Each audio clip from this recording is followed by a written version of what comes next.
আমার 5 বছর বয়স থেকে আর কি আমার জীবনের কথাগুলো মনে আছে।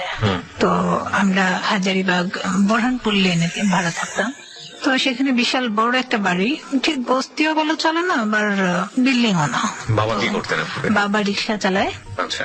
তো আমরা 3টা বোন, আমাদের কোনো ভাই নাই। তো 5 বোন ছিল, 2 বোন মারা গেছে।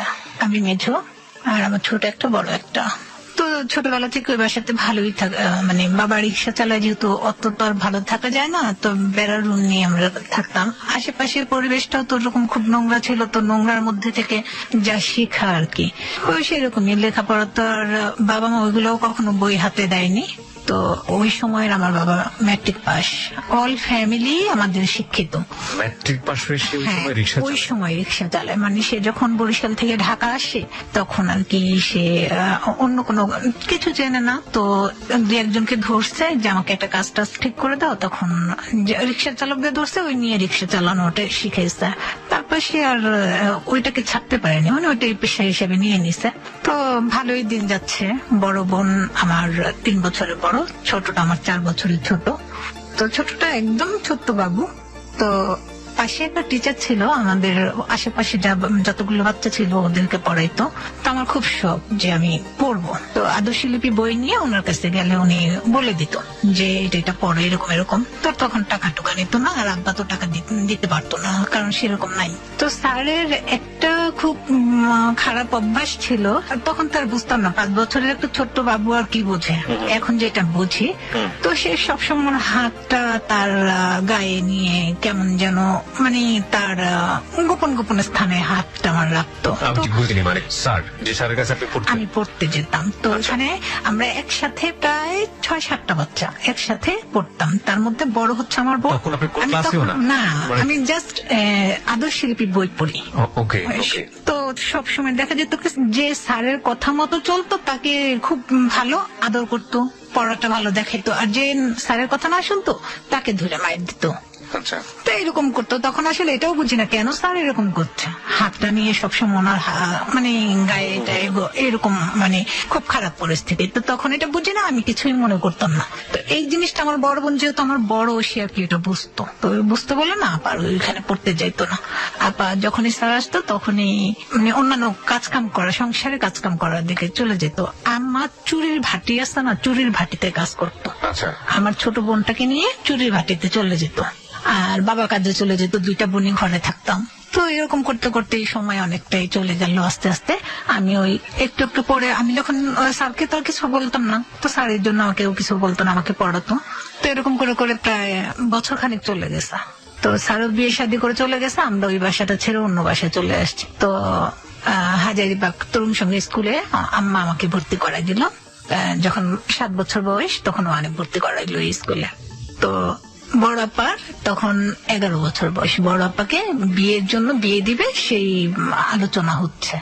তো বড় আপা তো বিয়ে শাদী বোঝে না, আমিও বুঝি না, কিন্তু এটা বুঝি যে বিয়ে এটা একটা ভালো কিছু একটা, মানে এরকম আনন্দ লাগতো জিনিসটা বুঝে। তো ওরকম বলতে বলতে প্রায় 1 বছর, মানে বছর খানিক কথাবার্তা বলতে বলতে চলে গেছে।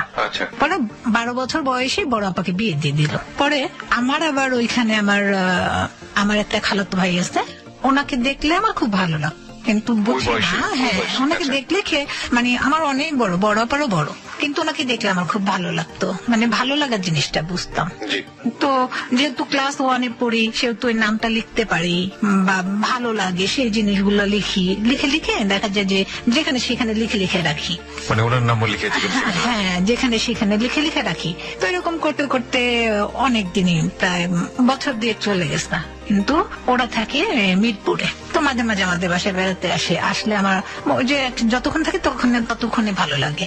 এরকম করতে করতে প্রায় 3 বছর চলে গেছে, 12 বছরের মতো। আমারও 12 বছর। যে খালাতো ভাইয়ের কথা বলছেন, ওরা কি সম্পর্কে মানে আপন খালাতো ভাই ছিল? আপন খালাতো ভাই। যখন নাকি দেখা গেছে যে ও আসতো, তখন আমার খুব ভালো লাগতো। তো আমারও বয়স প্রায় 12 বছরের পা দিয়ে দিছে। আমার আর লেখাপড়া হলো না, ক্লাস 2 পর্যন্ত পড়ে ওইখানে আর লেখাপড়া হলো না। কেউ আর কি প্রেশার দেওয়ার বা খোঁজ খবর নেওয়ার কেউ ছিল না, এর জন্য আর পড়ালেখা হয়নি। তো হঠাৎ একদিন আমাদের ঘরে একটা মেহমান আসছে। আমার ফুপু, বাচ্চা কাচ্চা হয় না, তার ধর্ম ছেলে নাম সাইফুল, এখন বর্তমানে শিশু হসপিটালে চাকরি করে। তো ওনার সাথে আরেকটা ছেলেকে নিয়ে আমাদের বাসায় বেড়াতে আসছে। তো আসার পরে আমি সবসময় একটা অভ্যাস ছিল যে কেউ গেস্ট আসলে আগে জুতাটা দেখতাম দরজার কাছে, যে জুতাটা কার জুতা, কে আসছে। তো জুতার দিকে তাকায় দেখি কি আমার খালাতো ভাইয়ের জুতা। আমি দৌড় দিয়ে ঘরে চলে গেছি। তো যাওয়ার পরে দেখি আমার খালাতো ভাই তো আসে নাই, অন্য একটা ছেলে আর সাইফুল ভাইয়ের সাথে। তো সাইফুল ভাইকে সালাম দিলাম। তো তখন আবার সালাম দিয়ে কথা বলি বাইরে বের হয়ে আসছি পরে আবার আমাকে ডাক দিছে, রেশমি দিকায়। তো গেলাম, যাওয়ার পরে এখন বললো কি যে তুই চলে গেলে কেন? বললাম এমনিতেই, পরিচয় করে দিয়ে। পরে পরিচয় করে দিল, ওনার হাসপাতালে চাকরি করে ওই ছেলেটার আম্মা, সেই হিসেবে আর কি ওর ভাই ডাকে। তো ওর নাম হচ্ছে বাবু। তো আমি দাঁড়াইলাম, দাঁড়ানোর পর বাবু আমাকে বললো কি, বাবুও বলে না, আমার ভাইয়াটা বললো, সাইফুল ভাই বললো কি এক গ্লাস পানি দে। তা আমি গ্লাসটার পানিটা নিয়ে ওই ভাইয়াটাকে দিলাম, বাবু ভাইকে দিলাম যে বাবু ভাই এনেন। পরে উনি পানির গ্লাসটা হাতে নিয়ে আমাকে বললো পানিটা আমি চাইছি এটা বুঝা কি করে। তো আমি বললাম কি আপনার মনে হয়, আমার কাছে মনে হয়েছে যে আপনার লজ্জা আমাকে বলতে পারতেছেন না, আমার ভাইয়াকে বলছেন, সেজন্য আমি পানিটা আপনাকে দিলাম।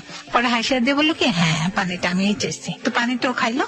খাওয়ার পরেই এখনো এখান থেকে সবার সাথে দেখা করে দুপুরে পর চলে গেছে। ওর বাবা মায়ের ও একাই ছিল, এখন পাগল হয়ে গেছে, আমাকে বিয়ে করবে। আমারও বয়স 12তে পা দিয়ে দিছে, বিয়ে দিয়ে দিবে। তো আমি বললাম বড় আপা আমাদের বাসায় আসছে, বড় আপাকে বললাম কি দেখ আমি তো ওর কাছে বিয়ে বসবো না, আমি দেলোয়ার ভাইকে অনেক পছন্দ করি।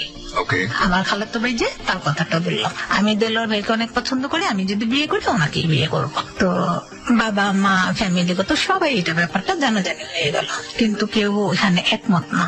আমার আবার খুব বদ মেজাজ ছিল, একমত না মানে খালাতো ভাইয়ের কাছে বিয়ে দিবে না। আর এই বাবু ছেলেটা আসলে আপনাদের সম্পর্কে কেউই হয় না, পাশের বাসার কোন এক আত্মীয়। হ্যাঁ, দুঃসম্পর্কে কোন এক আত্মীয়। উনি কি করতো? ও ডেন্টালে কাজ করতো। ওকে।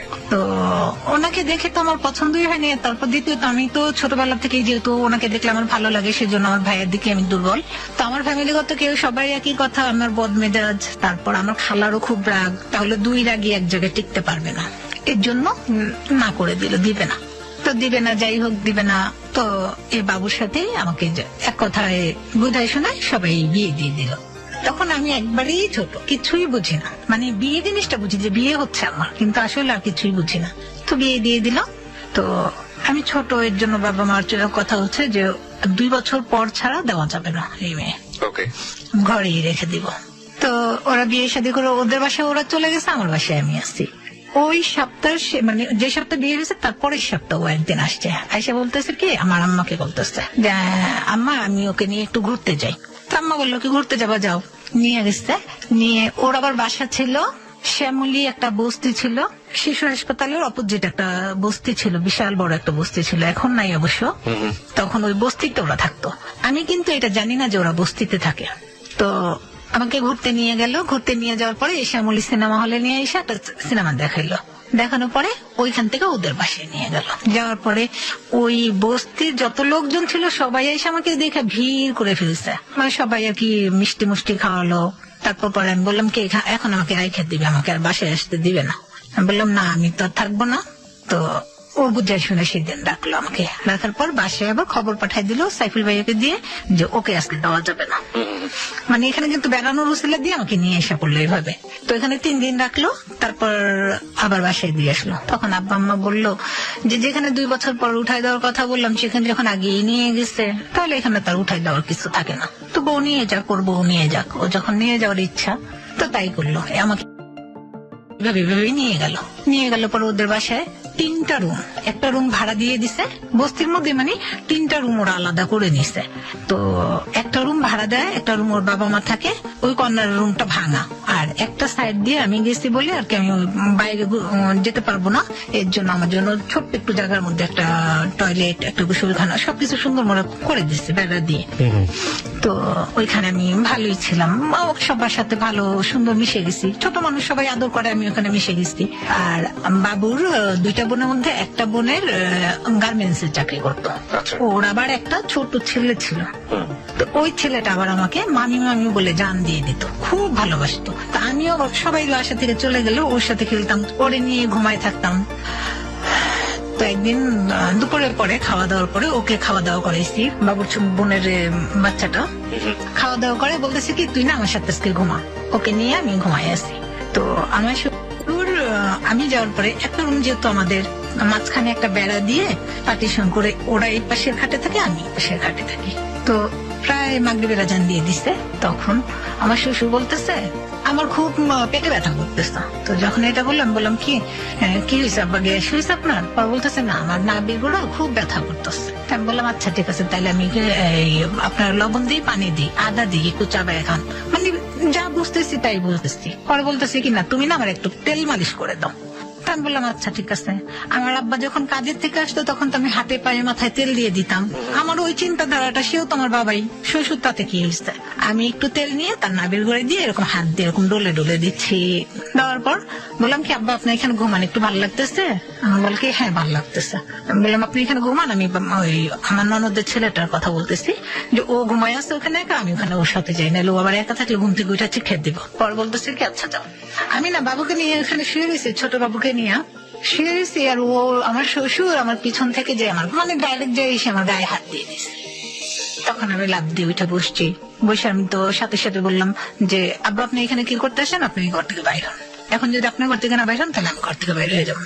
তো বলাতে সে থতপত হয়ে গেছে, আর কিছু বলে না, উঠে যায় ওনার খাটি উনি শুয়েছে। তা আমি বসে রয়েছি, আমার শাশুড়ি কখন আসবে অফিস থেকে, আর আমার হাজবেন্ড কখন আসবে অফিস থেকে।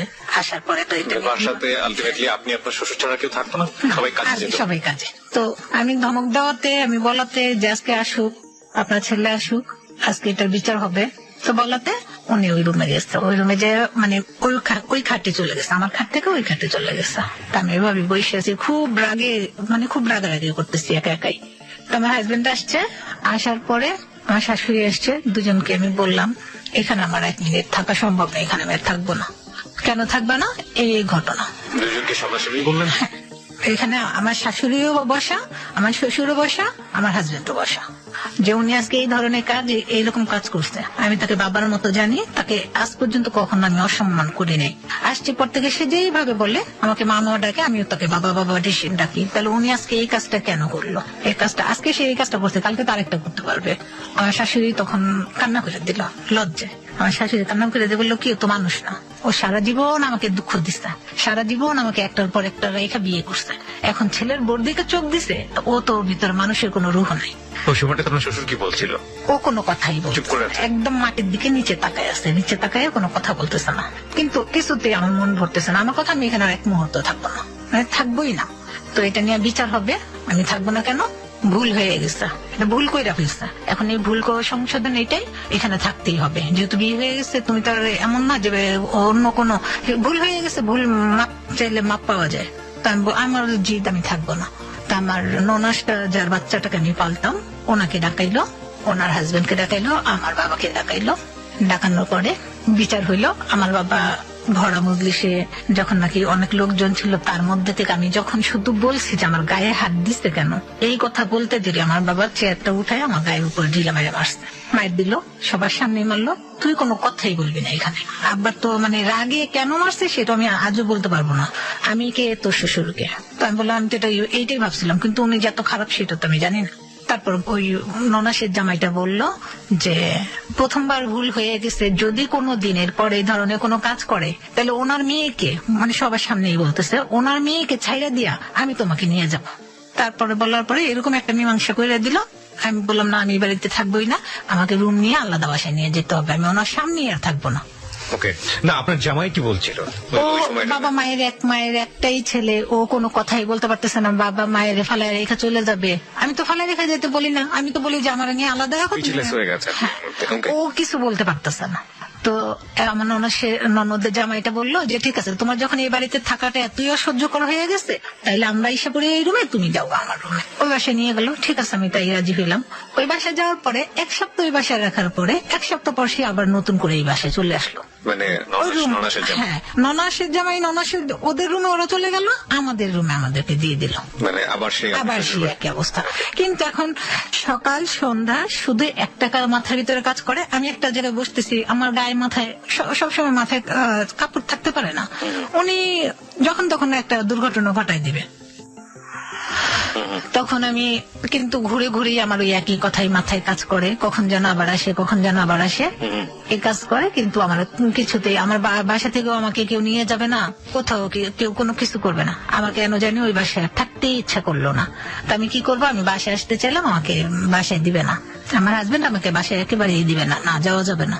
তো আমি সারাটা রাত কোন রকম আল্লাহ আল্লাহ করে কাটাইছি। যখন ফজরের আজান দিছে তখন ওই যে আমার জন্য যে বাথরুম বেড়া দিয়ে তৈরি করছে, সেই বাথরুমের বেড়া এক সাইড দিয়ে ভেঙে, মানে একদম নোংরা পানি, সেই নোংরা পানির ভিতর দিয়ে আমি হাঁটু পর্যন্ত পানি, সেই হাঁটু পর্যন্ত পানি দিয়ে পাড়ায় টাড়ায় আমি চলে আসছি, লুকায় আসছি। আমার কাছে তো টাকা নাই। শ্যামলী থেকে হাঁটতে হাঁটতে আমি হাজারিবাগ চলে আসছি।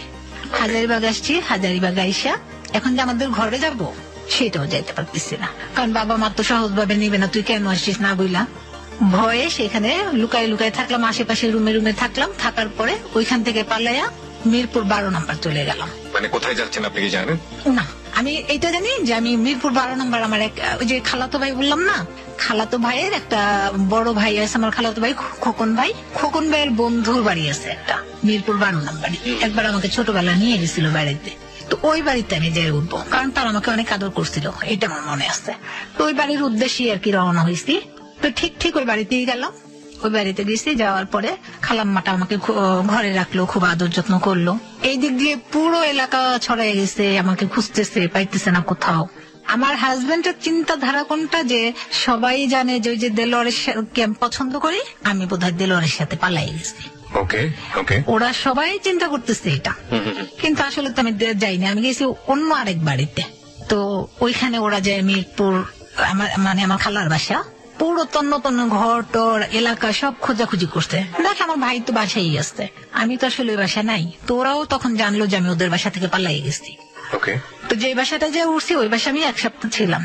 আচ্ছা, ওখানে যে গিয়ে উঠলেন, ওরা কি জানতো যে আপনার বিয়ে হয়ে গেছে, পালিয়ে এসছেন, জেনে আপনাকে আশ্রয় দিল? পালিয়ে এসছে এটা বলি নাই। তাহলে কি বলেছেন? আমি ওই মানে বললাম যে আমি এখানে বেড়াতে আসছি আপনাদের বাসায়। মাথায় কি তখন কাজ করছে যে কতদিন এখানে থাকতে পারবেন? কোনো কিছু কাজ করছে না।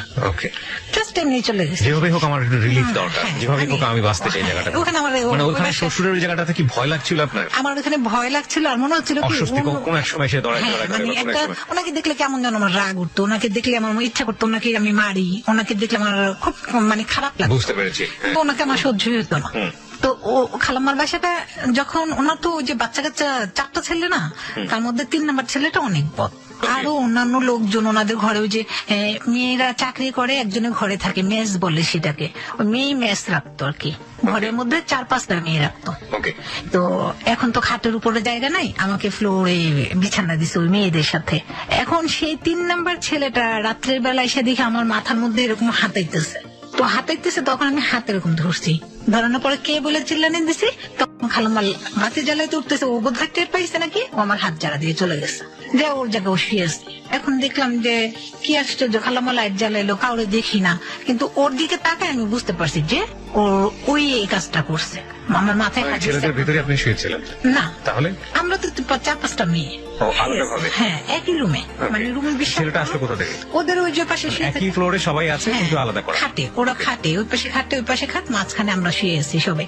কিন্তু ও আইডিয়া করে হাত দিয়ে, মানে আইডিয়া করে আসছে, এসে এখন কারে উদ্দেশ্য করে ধরছে সেটা বলতে পারবো না, কিন্তু আমার মাথায় হাতাইতেছে।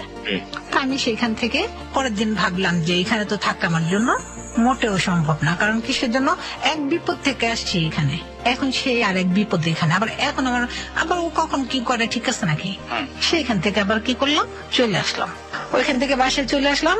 আসার পরে আব্বা আম্মা আমাকে ইচ্ছা মতো মারছে, ইচ্ছা মতো মারছে, না বলে গেছে আশ্চর্য ভালো কথা, ঘরে আসতে অন্য কোথায় কেন গেছে, অন্য কথায় আবার এদিকে। তো ইচ্ছা মতো মারার পরে যাই হোক, মায়ের দূর দেওয়ার পরে বললাম যে আমি ওর কাছে যাবোই না। ওরে বলছিলাম যে ও আমার আলাদা বাসায় নিয়ে থাকুক, ও যখন সেটাও করতে পারবো না, ওর বাবা মায়ের দরকার। আমি তো এটা বলি না যে সম্পর্ক নষ্ট করো, তোমার সম্পর্ক তুমি রাখবা, কিন্তু আমি থাকবো না এখানে। কিন্তু এটা যখন ও যখন বউ রাখতে পারবে না, বউ যখন ঘর ভাড়া দিয়ে রাখতে পারবে না, সেই ছেলে তো বিয়ে করার কোনো দরকার ছিল না। বাবা মায়ের উপর নির্ভরশীল ছেলের কাছে তো আমি বিয়ে করতে চাইনি, তোমরা দিছো আমি জানি না। তো যাই হোক, রাগারাগি করে সেখান থেকে আমি এভাবে না করে দিলাম, ওর কাছে আমি যাবোই না। তারপর প্রায় বছর খানিক আমার পেছনে আসতো, বুঝাইতো, কিন্তু সে আমি বুঝ মানতাম না। আমি তো এমনিতেই বাচ্চা মেয়ে, মাথার ভিতরে একটা ভূত ঢুকছে, তো সেটা নিয়েই আসি, ভারবার তিক্তর হই নাই যে না এই কাজটা করবো বা করবো না। ও যতই বোঝায় কোনো কাজে দেয় না, তো আমি ওরা ডাইরেক্ট নাই করে দিলাম যে না আমি আর তোমার কাছে যাব না, তোমার কাছে আমি আর সংসার করবো না। তখন ওরা মানে ছাড়াছাড়ি করতে হবে, ও যদি আমাকে ছাড়ে তাহলে তো ওই যে কাবিনের টাকা পয়সা দিতে হবে, সেজন্য ও আমাকে ছাড়বে না। পরে আমি কি করলাম, আমি একে বললাম যে কাগজ নিয়ে এসো, আমি সই করে দিব। এটা কি আপনি নিজেই বলছেন নাকি আপনার পরিবার থেকেও আমি support আছে? সবার উপর দিয়ে সবার হয়ে আমি সবার সামনে এরকম বলতেছি। মানে আই থিঙ্ক আমি জানি না, মানে আপনি কিছুটা না মানে অনেকটাই বদমেজাজি এবং দুরন্ত সাহসী ছিলেন, এ ব্যাপারে কোনো সন্দেহ নেই। মানে বাবা মার সবার হাতের মার খাবার পরেও আপনি এই ধরনের সিদ্ধান্ত নিয়ে ফেলছেন। অবশ্যই আপনার সঙ্গে যে ঘটনা ঘটছে সেটা অবশ্যই একটা মানে অমানবিক এবং মেনে নেওয়া যায় না, কিন্তু আপনি নিজে থেকে যে অ্যাটেম্প গুলো নিচ্ছেন বাবা মার পরামর্শ ছাড়া, সেগুলো তো এক ধরনের বদমেজাজি আচরণ। আমার তো অনেক বদমেজাজ, আমার এই বদমেজাজের কারণেই আজকে আমার এই পরিণতি। তো আমি আব্বা আম্মা সবার সামনে দিয়ে বলতেছি ওর ভাত আমি খাবো না, একদিনের জন্য ওর কাছে যাবো না। তো এখন বাবা মা ওইটা আসলে বুঝতে পারছে, যেখানে আমি না বলে দিছি মানে সেটা তো আর হবেই না, সম্ভবই না। আচ্ছা, তো বাবা মা একই কথা বললো, যেখানে ও যাবে না সেখানে আর আমাদের দোকানে বললাম কিছু থাকে না। তো এভাবে করে ছাড়াছাড়ি হয়ে গেল। সাইন করে দিলেন আপনি? হ্যাঁ, মানে আমার ভিতরে এই কাজটা করতেছে না, ওরা যে ছাড়লাম খারাপ লাগা বা আলাদা কিছু এগুলো কিচ্ছু মনে হচ্ছে না। তো ভালোই, আবার সেই ছোট মানুষের মতোই ওই বাসাতেই, মানে যে বাসাটাতে আমার বিয়ে হয়েছে কি, সেই বাসাটাতে আশেপাশে যত বাচ্চা কাচ্চা আছে, যত পোলাপান আছে, সবার সাথে খেলি, দুষ্টামি করি। মানে আমার যে বিয়ে হয়ে এসছে বা কিছু এই ধরনের আমার কখনোই মনে হয় নাই, বা এটা নিয়ে কোনো চিন্তাও করি নাই। তো আমাদের বাসারই আমরা আস্তে আস্তে আর কি একটু ওই যে বোনরা সব বড় হয়ে গেছি, বড় মানে সবাই আস্তে আস্তে একটু আগের চেয়ে ভালো জায়গা পজিশনে আসা হয়েছে। মানে আগে তো একটা অভাব জিনিসটা ছিল, এটা আস্তে আস্তে কমে গেছে, খেয়ে পরে সবাই যে ভালো আছে আর কি। তো ওই বাসায় আমাদের যে বাসাটা আমরা থাকি, আমাদের বাসাটার ভিতরে 5টা রুম, 3 সেট, তো তার পাশে আর একটা 3 সেট, ওই 3 সেটের মধ্যে একটা খালাম্মা ভাড়া থাকতো, ওনার 4টা ছেলে 1টা মেয়ে। তো মেয়েটার নাম পারবিন, সালেহা কলেজে পড়ে। 4টা ছেলের মধ্যে একটা ছেলে ইন্ডিয়া চলে গেছে আর ফেরত আসেনি আজ পর্যন্ত। আর 3টা ছেলের মধ্যে মনির ভাই, রেজাউল ভাই আর ছোটটার নাম ভুলে গেছি। তো রেজাউল ভাই আবার নগর ভবনে চাকরি করে।